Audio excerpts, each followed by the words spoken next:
Wistia, the video hosting company, they just screwed up. And I think they're about to lose me as a customer. And my understanding is I'm not the only one. They early on established a value-based pricing strategy that I didn't love, but I chose them because they were the best imperfect option. And I've mostly been happy with them, although what I pay for versus what I get has been bugging me a little bit recently. And then, I got an email. I got an email that their pricing strategy is changing. And if you're a Wistia customer, maybe you got a very similar email as I did. And they're about to lose me. And that's what I want to talk about today. And importantly, what we can learn about this for value-based pricing strategies, especially if you have a SaaS, a software as a service like Wistia is. So going into more details, I've spent about $2,100 plus with Wistia last year. I'm not their biggest customer, but it's also not the smallest amount of money either. And mostly I'm just completely hands-off as a customer. The way that I've spent about $2,100 with them is because their pricing model is that you pay $99 a month plus an extra 25 cents per video over 10 videos. And so if you have 10 videos, you're paying $99 a month. If you have 11 videos, you're paying $99.25. I have close to 350 videos based on the 200 hours of content that I have at BTMSinsiders based on the dozens of courses that I have, and I'm adding new videos every month. Oh, and by the way, there are bandwidth overages too. So if more people use your videos, if more people watch your videos, you pay more for that as well. And the email that I got from them is that they're canceling my plan, legacy plan. They're not letting anybody sign up for it anymore. And they're raising prices. And the default plan that I would switch to is the same $99 a month, but then the price of every video over 50 quadruples. So I'm paying $99 a month and I get up to 50 videos, but then it's $1 per video for every video over 50. Remembering that I have 350 videos and I'm uploading a few every month. Plus there is going to continue to be bandwidth overages. And so this is a significant change to the price of the service. And they did price justify, right? They did price justify, and I'm going to talk about that in a second. But I will say that I was already starting to hate what they chose as their value-based pricing strategy. Per video for me did not make a ton of sense. Their cost doesn't necessarily go up per video. Yes, it does. As you store more stuff, their cost does increase, right? But per video doesn't necessarily make sense to me, because if I host 10 videos versus I host one video that has the same content of those 10 videos, the storage is almost identical, right? The amount of storage that I use. And, the bandwidth doesn't change. So per video, why should I pay 10 times as much to split a course, for example, into 10 6-minute videos versus one video that is 60 minutes, right? And adding courses, yeah. So there's a little bit of value to me in being able to split up a course, right? Being able to split it up, one video versus 10 videos, so that I'm not forcing you to watch 4 hours straight or something to get through a single course, right? And there's value to me to be able to add different courses to the BTMSinsiders library, but at least what I've been trying to build, this gets really expensive really quickly, and it does not necessarily correlate to the value that I, as a Wistia customer, am getting out of it. And in fact, I would say that in some ways, this video-based pricing strategy has frustrated me, because even though it's only been a quarter a month, like, I am more prone to say, well, what if I just record this as an hour-long video instead of splitting it up in a way that's maybe easier to consume in chunks for people, right? So I wasn't loving the value-based pricing strategy already. I was already thinking, I wonder if there's an alternative. I was not motivated to cancel.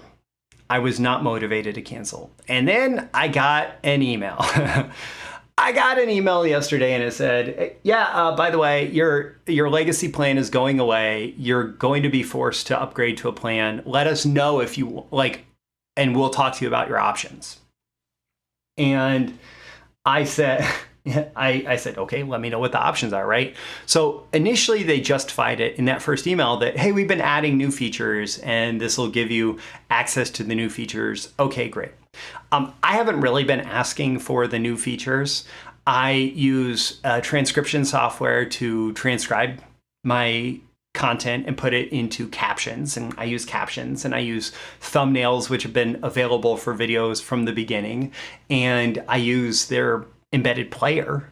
And I use the occasional new feature that they have added. But really, like, they keep adding things, and they're not necessarily things that I'm asking for, and they don't necessarily increase the value that I'm getting significantly, right? But initially, that's what they said, is that the price increase was because of all the investments that they've made in adding features to their video platform. And then the email that actually explained to me what I would be paying, it said that they're justifying this price increase by saying we've made significant investments into our product over the years, and we feel the need to charge for that value. Okay, your perception of value and my perception of value are not always the same, right? You believe that is providing value, and maybe it does to certain customers, but for me in particular, it doesn't justify the additional cost. And then they say our hosting costs have gone up over time, so it doesn't make sense for us to have customers on old pricing any longer. Well, hosting costs go up because of bandwidth and storage. They don't go up because you uploaded an additional file. Okay, I know that. I know what hosting costs are based on. They're based on bandwidth and storage. So I'm looking at this and I'm saying, I need to look for alternatives. And I searched for Wistia alternatives, and I searched for migrating from Wistia. And, I'll tell you what I found in just a second, but I will admit, maybe I'm just living up to my nickname here. Now, sometimes I spend a lot of money on things that I expect to be valuable. But I also got a nickname at my first marketing job of cheap bastard, because I'm always looking for the way to spend a little bit less. I'm looking for a way to contain my costs and make sure that I have that extra money to spend on things that I find valuable, right? And so if something provides the same or equivalent value to me, but is going to cost less, well, then I'm going to choose that thing that provides the same or equivalent value to me that's going to cost less over the thing that's going to cost more, right? And it's not that I'm not willing to pay for value. I am willing to pay for value. But what I'll say, again, going back to this whole idea of value-based pricing strategies, is that charging more per video does not reflect the value that I get from Wistia. Charging more per video doesn't reflect the value that I get from Wistia. And so as a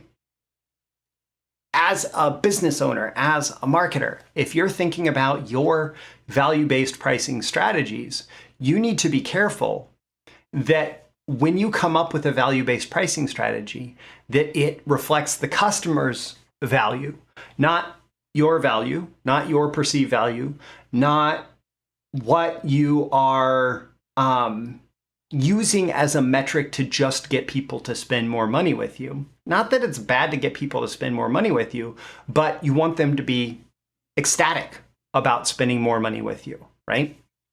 And in video hosting, adding up, uploading an additional video does not necessarily reflect that value.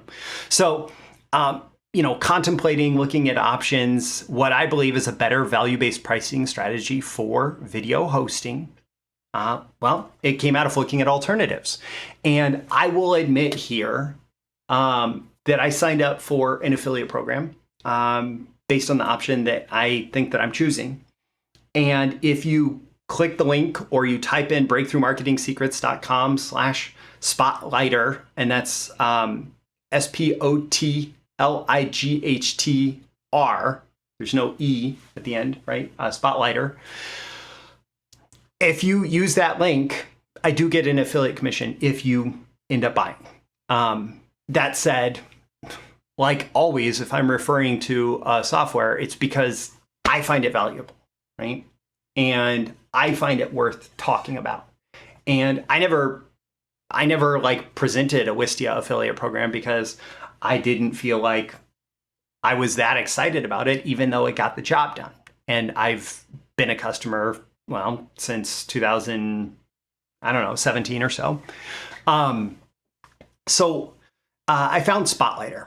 And one of the reasons I found them is because they make migration from Wistia easy. They had a tutorial up on their site that's like, here's how you migrate from Wistia. And it is very easy. And then the little chat window popped up and I ended up in a conversation with the founder of the company. And he said a lot of people are suddenly migrating off Wistia, probably because, they screwed up, right? They screwed up and customers are leaving them because they made this pricing mistake. And this is going to be hard to recover from because if people find a different solution that they're happy with, I've been a customer for 5 years. Usually you don't want to migrate your video hosting platform, especially if you have hundreds of videos. It has to justify it, but I don't want to be a customer with Wistia for the next 5 years. And so making this decision now and making this decision quickly because they gave me an impetus to make this decision quickly. Yeah, right? So I'm looking at Spotlightr. I'm choosing Spotlightr. And if you want to check them out, there's a link in the description, or you can go to breakthroughmarketingsecrets.com/Spotlightr, which is SPOTLIGHTR, and you can check them out yourself. But what I found and why I like them is not necessarily because I'm spending less, although I will likely spend less with them for now, but because their value-based pricing makes more sense to me. Their value-based pricing is based on storage and bandwidth primarily. There are additional features that you get for upgrading to the higher level memberships or services. Those features also come with additional storage and bandwidth that justify it, or that help justify that price. And basically, once you get up to a certain level, which is actually still cheaper than the Wistia service that I'm paying for, your additional pricing only comes from the use of additional storage and bandwidth. So when I think of video hosting, if I'm uploading more video hours, right, that's worth paying for, right? And that's going to require more storage. And that's going to be based on actual course length for a course creator, right? So create more courses, upload more hours of content, and you're going to pay a little bit more. Okay, I understand that. Or more bandwidth. That means that more videos are being used, that more videos are being watched. So as a marketer or as a course creator, that means I have more prospects and customers watching my stuff, right? And again, that is also going to reflect that I'm getting more value from this. If I'm finding ways to get more prospects and customers watching my videos, okay, that's awesome, right? And that's worth paying for because presumably that's leading to more revenue. And so the bandwidth thing never bugged me about Wistia. But the fact that if I split a course up into 10 videos versus one video, that I was going to pay 10 times as much for uploading that course, that didn't make sense to me. And that's part of what was bugging me quite a bit about Wistia, and then, just increase that price fourfold for every additional video that I upload, well, that doesn't make sense to me, right? And like what it all comes down to is, as a business, especially if you're a SaaS like this, where the usage is scalable, SaaS is software as a service, right? Especially where the usage is scalable, you need to find the right value-based pricing strategy, right? And there is nothing wrong with price scaling as usage scales, right? But if you get the metric wrong and it doesn't reflect the value that your customers are getting from you, number one, it's going to be harder to sell people in the first place unless you're like the only person in the market. But number two, as soon as you try to do something like this, like raise the prices, it's going to backfire on you, like it's doing for Wistia right now, as far as I understand it, and certainly for me in particular. And so you figure out like, what's the usage that matters? And Slack, I think, is a great example of this, because Slack has their free tier and Slack has their paid tier. Either way, they're tracking how many people are in a particular Slack workspace. But what they're tracking is how many people have been active in the last, and I didn't look this up beforehand, so I think it might be 28 days, it might be a month, I don't know what it is, right? But how many users are active within some reasonable time period? So you're paying for Slack for for maybe a community that you run or for your business. You pay based on how many people are actually using it. You're not paying based on how many people are originally signed up as users to the channel but never log in. And that's going to reflect in Slack's actual costs, right? Because that's the actual usage that they're paying for. And so it makes sense, and people will happily pay for more active users. And I think that's just a great example, right? And you have to find your own. Call to action for you in this episode. Don't forget to like and subscribe if you want more content like this. Usually I'm talking about, marketing, copywriting, business building. Sometimes that's about your offer. In fact, your offer is kind of the core to any successful marketing, because if you're selling crap, maybe your marketing is going to work for a while. But if you want to build a really powerful, sustainable, long-term business, your offer has to really hit. And your offer has to be something that your customers are happy to spend money on. And so this is more of a business strategy episode, but it's exactly what so many businesses need, is a stronger offer. And so like and subscribe if you want more content like this. Don't forget to ask yourself, like, how does this apply to you? How can you use this? And you can share in the comments below, like, what your thoughts are, what your experience is, what your insights and perspectives that you got from this are, in terms of how you can use it. Don't forget, there is a link in the description to Spotlightr if you want to check it out. Again, that's an affiliate link, so it comes with the disclaimer. Do your own research, figure out if it's a good fit for you. But for me, it seems like it's going to be the superior option to Wistia, and it's worth checking out there, right? And I will also include a link to where those 350 or so videos are, with 200 plus hours of content on marketing, copywriting, business, and building, and more. That's BTMSinsiders. It's my streaming library of copywriting and marketing courses. Those links are in the description. I'm Roy Furr. This is Breakthrough Marketing Secrets. I'll see you again next time. Thank you once again for tuning in to this daily episode of Breakthrough Marketing Secrets. Remember, check out the links with this episode for even more value. Now make sure you like, comment, share, subscribe, and engage in every way you can to keep this show going and growing and delivering daily value to you. I'll catch you soon for your next big breakthrough.